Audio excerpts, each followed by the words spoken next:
Hello everyone, আসসালামু আলাইকুম। কেমন আছেন আপনারা সবাই?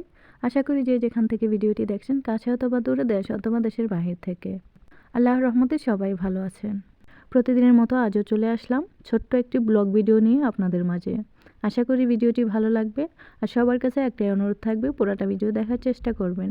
ইদানিং অনেক বেশি ব্যস্ত থাকার কারণে ঠিকমতো ভিডিও দিতে পারি না, বা আপনাদের ভিডিওগুলো দেখতে পারি না, তার জন্য খুবই সরি আমি। তো আজকে আমি খুবই সিম্পলভাবে খুবই স্বাস্থ্যকর একটি স্যান্ডউইচ বানিয়ে দেখাবো আপনাদের। এভাবে খেয়ে দেখবেন, খুবই ভালো লাগবে। এই রেসিপিতে ক্ষতিকর কোনো উপকরণ নেই, যারা ডায়েট করেন তাদের জন্য খুবই উপকার।